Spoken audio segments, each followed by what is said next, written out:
One Stroke Basics Nail Art Tutorial by Hotpinkzebrapolish. And begin by painting your nails your favorite color. I chose sort of a minty light green, but you can choose any color you like.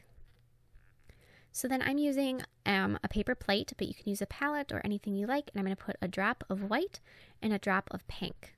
So you don't need very much paint, just a little bit. And then I'm going to take and I'm going to prep my brush with some water and then wipe that out. Dip the longer side in the white and the shorter side in the pink, and have them overlap just the slightest bit in the middle, and then swipe the brush on either side on your palette or your plate, and then repeat the process 2 or 3 times just to make sure that the brush is loaded and the blend is really nice and smooth. And then before you do one stroke, I would suggest applying a matte top coat if your polish is shiny. This will just make it a lot smoother and easier, and you'll have a much better result. For the flower, I'm just going to place the brush, and I'm going to use sort of a dabbing motion, adjusting the angle of my brush as I go so that the petal is wide at the top and narrow at the bottom. And then you can just continue this all the way around. I find that this is probably the easiest technique to do, these little dabbing motions, because you don't have to constantly monitor where your brush is. You pick it up and you pause, and you can check how it looks every step of the way.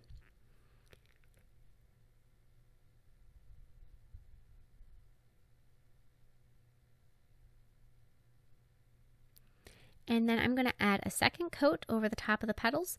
This is up to you if you think that they look vibrant enough after the first coat. This is certainly not necessary.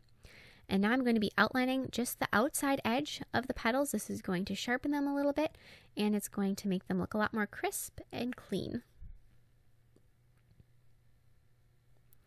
And then I'm also going to fill in the center of the flower with some white paint as well, and then add some pink polka dots on top of the white in the middle.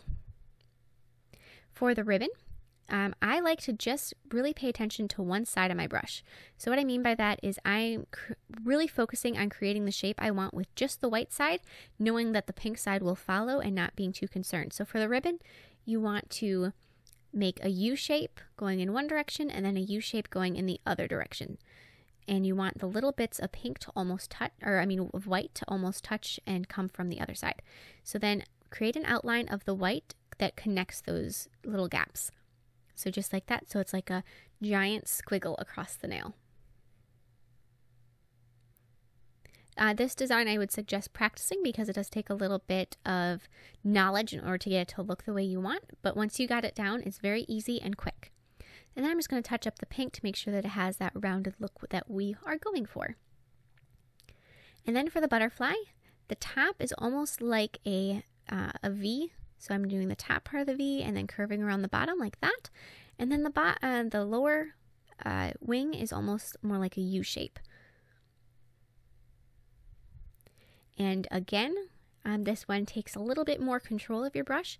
And so a little bit of practice time before you're going to paint on a client or yourself even, I would suggest, and you can practice on your paper plate even if that's what you're using, or you can practice on a fake nail or a rock or anything you have on hand.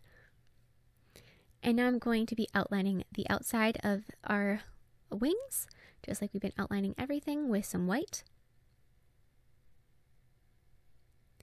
And then also adding our butterfly's body and 2 little curls for antennas.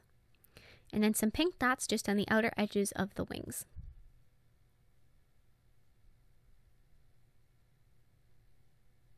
And of course, you want to seal your design with a layer of top coat.